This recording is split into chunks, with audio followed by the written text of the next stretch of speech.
Good morning, everyone.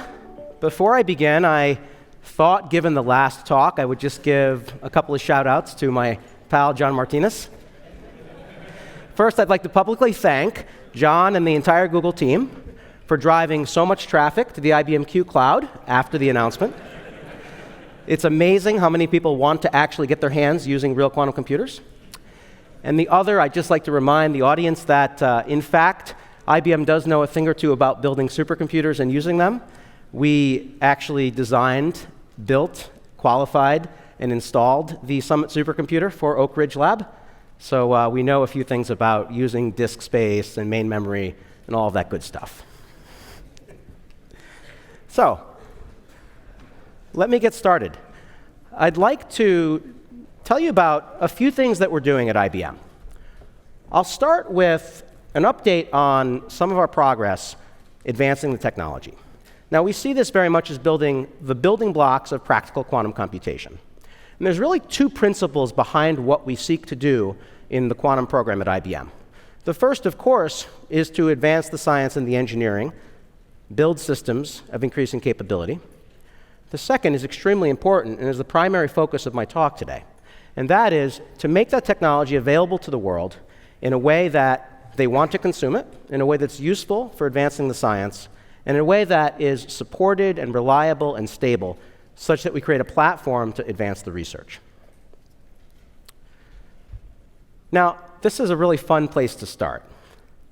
This is a snapshot of the lab notebook of Charlie Bennett from February of 1970. To our knowledge, this is the first time the words quantum information theory were written down on a piece of paper. This happened at IBM Research, and it happened in the same place where a lot of our team is based today and continuing to push the science. So IBM has been in this for a long time. Now, to do justice to the number of advances that have occurred over the past almost 50 years to get us to the point today would take a conference itself and much more time. And so I'm not going to try to do that. What I will try to do, hopefully to advance the slide here first, is to point out where we see that we had a significant step change in our approach to quantum, and in particular, our approach to engaging the world on quantum. In 2017, we put what we thought would be an interesting experiment out there. We took a noisy 5-qubit device, and we put it out on the cloud with a simple web interface. And we had some bets inside IBM about whether this would be of interest to anyone at all or not. And the dissenters lost. It actually turns out it was extremely interesting. And many tens of thousands of users later, we have continued to make increasingly capable systems available to a broader set of users worldwide. Now, an extremely important part of advancing our hardware is improving 2-qubit gate errors. In this plot here shows a progression of error rate improvement across a number of our devices over the last 3 years. So at the top, you can see we started with our first 5-qubit devices that had somewhat higher error rates, but also broad and kind of ugly distributions. Now, what we've tried to do is continue to push the error rate, both the mean and the distribution, down and tighter. And we've made a lot of progress doing that in the subsequent generations of our systems, while also increasing the number of qubits in those systems. We'll continue to do this. It's exceptionally important to advance the field, and it's a very tight focus of our team. Now, gate errors are not the whole story, though, of course, and that's why we created a metric we call quantum volume. Quantum volume is a system-level metric. It's not a device-level metric. It takes into account many aspects of the system performance. Of course, error rates, but also connectivity, what gate set is supported, how you optimize for that hardware. So the quantum volume is our system-level benchmark. And that is how we measure ourselves, and that's how we report out to the community how we are proceeding. In the last couple of years, we've made some steady progress increasing the quantum volume of our systems, and we'll continue to do that. Improving gate errors are a significant part of that, but not the whole story. We've created, about a year ago, a generation of systems that we call IBM Q System 1. They are the way that we package all the innovation, the quantum science, the quantum engineering, and put it into a system that is accessible and reliable, so it's usable and useful to a broad variety of users worldwide. The Q System 1 is a family of systems. We started with 20 qubits. We now have a 53-qubit system on the cloud, among others, and will continue to advance the capability of these systems measured in terms of the quantum volume. IBM, like in other efforts in the past, is extremely committed to an open source approach to quantum software. Our effort that we open sourced is called QuizKit, and it's now not just our effort. It actually has substantial contributions from the community, which is the whole point. The QuizKit framework seeks to become, and is very much so, the software that allows researchers of today and in the future the tools they need to make progress to advance the research and to advance toward commercially relevant applications of quantum computing. It's the most popular open source software, and we're very proud about that, and it would not be so without many contributions from the community using it. And so we're very proud to point that out. Now, we think, among others, that the field really needs to focus on some milestones in the near term. This has been mentioned a couple of times at this conference, and I'll quickly reiterate. We think it's very important to demonstrate the first logical qubit. That is, a qubit where the logical error rate is below the physical error rate. We think that that will catalyze the ability to utilize systems, and as we transition more and more toward a fault-tolerant regime, that will open up more and more use cases that quantum computing can address. Now, in the near term, there are many topics to advance, and these have been covered yesterday by Katie Pizzolatto from our team at IBM, so I'll just highlight a few. We think in the near term that there's very fruitful work to be done, especially at a relatively deep level of hardware access that we're making available through what we call the Open Pulse interface. And I'll talk to you more about that in just a minute. But we think that that is at the core of driving progress toward near-term uses of quantum computing. As we move forward toward and into the fault-tolerant regime, that's when we'll be able to open up many of the more revolutionary possibilities of quantum computing. That is a bit of a ways off still, but it's important to frame where we are today, and we think that focusing on the demonstration and advancement of logical qubits, of course, is the key piece to get there. Now, I'd like to be a bit more specific. There's a lot of convergence on the idea of using quantum computing for physical simulation. And it's nothing new at all. It was Feynman's original idea and many, many people in between. Now, we at IBM would like to issue a more specific challenge to the field. We would like everyone in this room and everyone beyond working in quantum computing to seek to demonstrate physical simulation of a molecule that can't be accurately simulated fully on a classical approach. Today in quantum, we are advancing quite rapidly in our ability to simulate larger molecules, but we still have a ways to go. The classical threshold today is regarded to be the pentacene molecule. That is around the largest molecule that can be simulated, accounting for all the chemical interactions that are part of that molecule, and in a way that produces chemically accurate results. That is, results that can be used to guide experiment in an engineering setting or in a business setting. So we'd like to challenge the field to demonstrate the simulation of this molecule and then go one step further. That, we believe, is something that will put us on a road to real quantum advantage. Now, I'd like to switch gears and tell you more about what we've built to bring quantum computing out to the world, and that's our quantum cloud. Today, after a few years, we have over 10,000 monthly active users using our cloud, and those are users that are recurring, that steadily use the systems for advancing their research and for topics of interest, and it's led to many publications and other scientific output. They have collectively run over 131 billion executions on these systems, and users access these systems over our cloud from well over 100 countries. This is something that took a lot of work and a lot of time to build, and there's a lot more to do. But we think this is so fundamental to advance the field that it's really the premise of the entire Q network program, the program that I lead, and the program that seeks to work with clients and partners of all types worldwide to advance quantum computing. It is at our core.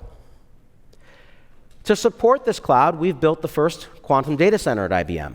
It's located in Poughkeepsie, New York, as part of one of our facilities there. Today, we have 15 quantum systems live and working to support the Q network and the broader community. They span 5 through 53 qubit devices, and those systems, I'm very happy to report, after a tremendous amount of engineering work, are offered with greater than 95% system availability. That means you can run experiments when you want to, you can run long jobs, short jobs, you can come back to it. It'll be available, it'll be stable, it'll be calibrated, it's there. And in so doing, we really view a useful platform for people to do useful work. Now, we've also taken the QuizKit open source effort that we're such a big proponent of, and we've put it on our cloud. So all the functionality of QuizKit is available in terms of quantum cloud services that are seamlessly connected to our hardware. And that is our platform for using these systems moving forward. Now, I'll next highlight some of the aspects of our partnership program. The Q network is something that we set out to build not with the mindset of engaging a few clients in a bilateral fashion, or just engaging in some targeted university work with a few PIs. That's all extremely important stuff. But we sought to create something greater, and that really is a community of collaborators that span those organizations, universities, government, industry, startups, bringing them together and offering what IBM can, which is access to our technology and help to use it and collaboration opportunities, in concert with what they bring to the table, which is a large amount of expertise and other technology. And it's that marriage that is at the heart and is extremely important for progressing things. Now, today we have 91 members of the Q network that span those categories I mentioned. We have some very prominent companies that have taken a significant plunge into this space. They've invested resources, people, they've created teams, and they're working with us to advance the science. And I'll mention a few specific examples of that in just a minute. The network has a threefold mission, and we take each part very seriously. We seek to accelerate research, and we seek to do it in an applied direction. So that does absolutely include many partnerships with universities. It includes partnerships with government, with industry, with all of those players. And part of what we like to do is to try to make it specific and utilize, for example, what I presented a few slides ago, a roadmap, specific topics, and challenges, such as demonstrating the first logical qubit and demonstrating the first physical simulation, the first simulation of a molecule that can't be done with full accuracy in a classical method. We have a tight focus on developing commercial applications. That will take some time, and it's not an easy endeavor. In fact, it takes deep collaboration with industry that knows these problems best. It cannot be done in a vacuum, and it cannot be done inside IBM with all of our physicists, and we do have quite a few, sitting around and talking about what we should do. It takes deep engagement with industry to understand that for the long run, multi-year engagements, and that's what our partners have committed to. And finally, we take very seriously the promotion of accurate information. Good, solid, non-hyped information about where the field is, the challenges that lie ahead, and the promise if we can get through those challenges. The network is a systematic program. We offer access to our cloud of 15 quantum systems. We have a team that we have built that supports, that educates, that works with our partners across the world. A very significant part of that team is the creation of a team of scientific experts that work deeply with our partners. That is, I keep reiterating, and I'll keep doing it, so essential, that we engage in a deep, scientifically driven fashion with industry in particular. And I mentioned the importance of creating the community and that is really at the heart of what we offer and what we build. Just to give you a bit more detail on how our program is structured, the 91 members are broken into a few different categories. Our partners are, in a sense, our deepest relationships, in that they have committed the most, and we have committed a lot back to them to work with them to advance the state of science and applications. Our hubs are programs that we have set up around the world, primarily with universities, but in some cases with governments, that seek to engage a broader ecosystem of partners and combine amazing local expertise and resources that exist around the world with IBMs, and in that combination, create the building blocks of progress in many places in the world.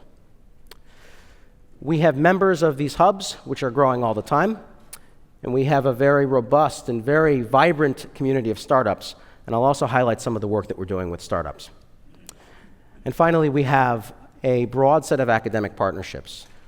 The center of mass of expertise in this field is still very much in academia, and bridges and tight collaboration with academia will be essential for a long time in quantum.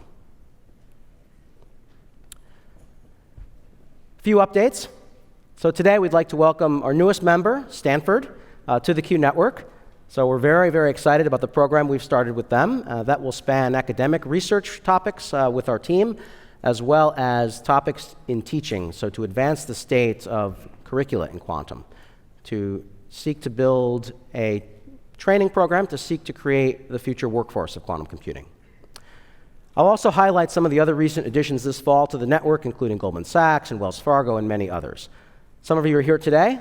Welcome. Thank you for coming. And if I haven't had a chance to talk to you today yet, I will make sure I get the chance at some time this afternoon.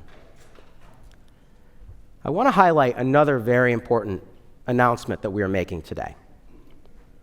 I mentioned earlier in our roadmap of topics to work on the importance of deep access to our hardware. Now, that access must be systematic and it must be mediated with software tools through QuizKit.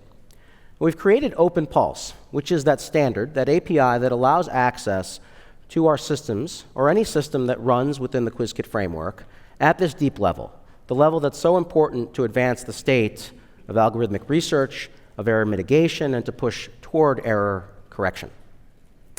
Today, we announced that we will make this deep level of access, pulse level access, available to our systems, to our open systems, to academic researchers early next year. And that will be what we hope, a resource for the field to more quickly advance the state of algorithmic research. Now, I'll highlight a little bit of work from our industry partners. With a number of industry partners, we are seeking, through a collaborative effort, to advance the state of applying quantum computers, that is, understanding how they might be applied, which algorithms, what are the bottlenecks, what can be done at small scale today, what can we learn, building expertise, building IP. That type of effort in a number of categories listed here. Now, they roughly span 3 areas. We've talked about simulating quantum systems, so this is quantum simulation of physical systems, chemistry, material systems, condensed matter systems. We also have a focus on quantum for artificial intelligence. Now, there's some very interesting work. Some of it has been and will be presented here at this conference, and we're also quite excited about this field, as well as many of our partners. And then we have a very careful approach, but an optimistic approach to utilizing quantum computers for aspects of optimization and analysis. In particular, problems that today are amenable to Monte Carlo analysis, but face a bottleneck because of the computing resources involved. This year, we have published a number of joint papers with our partners. Some of them were discussed yesterday by Katie and the team. We did not get a chance to discuss all of them in depth. If you'd like to learn about more of this work, come find somebody from IBM or one of the companies, since many of them are here. And we look forward to a few more publications this year and continuing to publish actual scientific work, real groundbreaking work in applied areas with our partners. I'll highlight just 2 of those. The first is an effort to advance financial risk analysis that we have worked on in collaboration with JP Morgan. We actually have a couple of papers with them now here, and I'll highlight one of them, which is utilizing a quantum version of a Monte Carlo-like technique, something that's based on the amplitude estimation algorithm, to demonstrate a potential path to perform risk analysis with many fewer resources in a quantum fashion. That work was published earlier this year, and we'll continue to advance that work. The second example I'd like to highlight is a very pertinent one, especially in light of the Nobel Prize in Chemistry this year and such continued interest in advancing the state of batteries. And that is to try to improve lithium-ion batteries. And this is work that we've done in concert with Mitsubishi Chemical in Japan. We have early results that show utilizing a quantum computer to begin to start to understand some of the processes that are at the heart of lithium-ion batteries, namely lithium-air batteries. And so we've made some progress in simulating the Li2O2 system. The first results were released in a paper earlier this year, and we'll seek to advance this further in the coming year.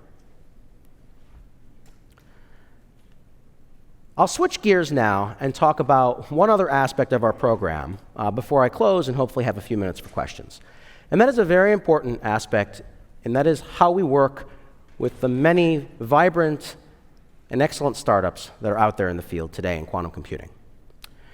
We view this very much as working together with them to co-create quantum solutions and to chart the path toward using quantum computers in a useful fashion. We have 22 startups in the program today, and we study with them and help them work on many topics, including circuit compilation and error mitigation techniques, error detection techniques, applied approaches in applications, and many other things. Now, they roughly span three categories. There are startups that work in the application and algorithm space. There are startups that work in optimization and compilation.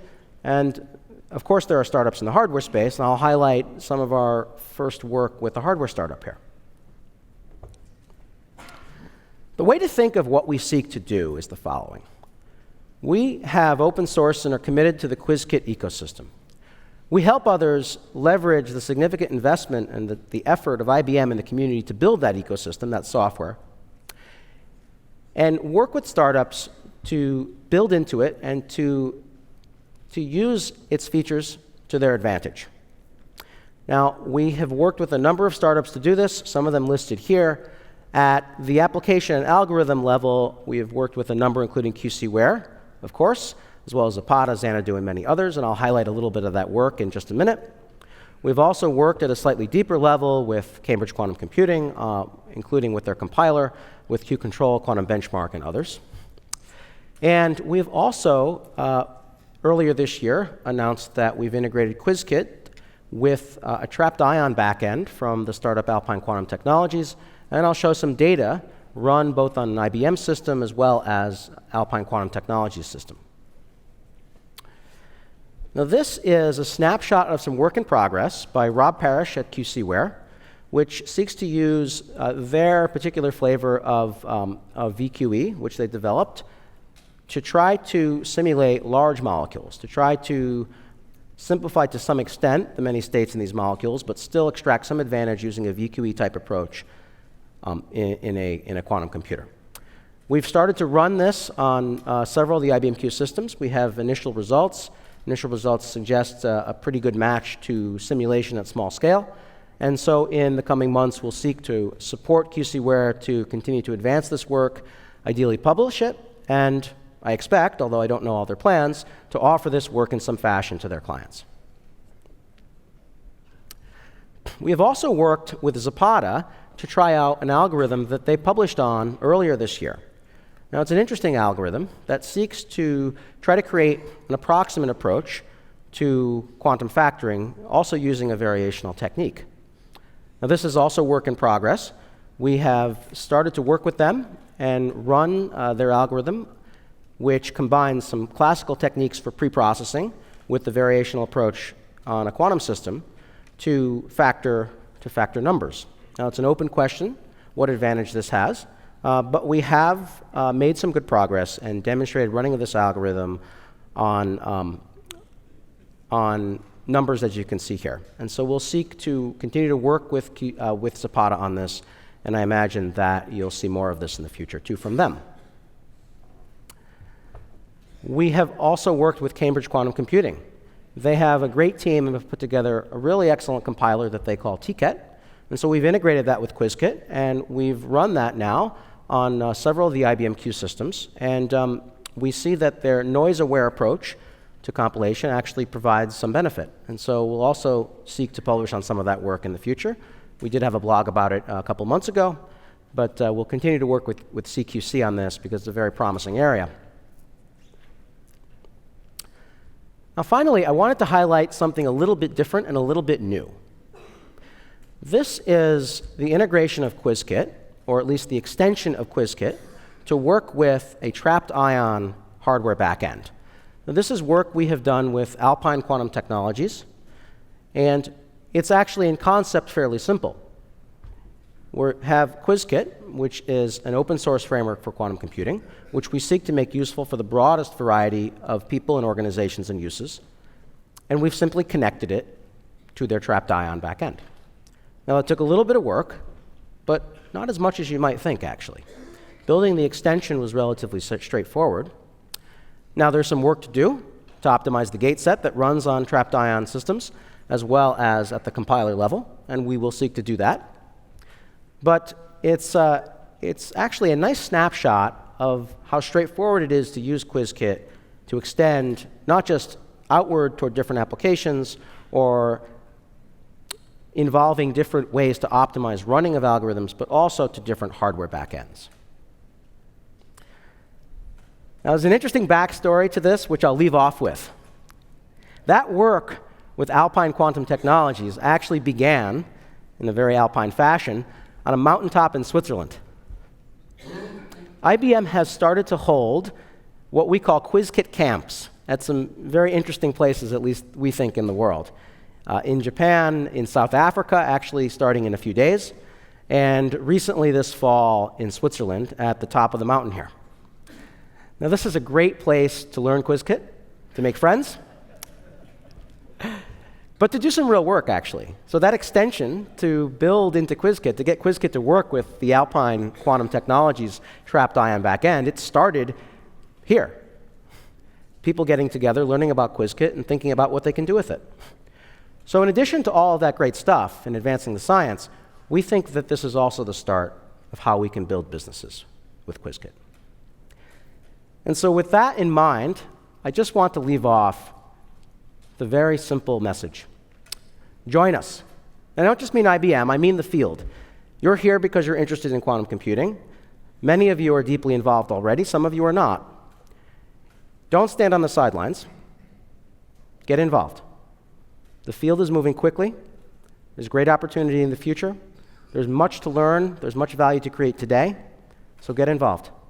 I look forward to talking to all of you today about this, and you should talk to others as well. Thank you.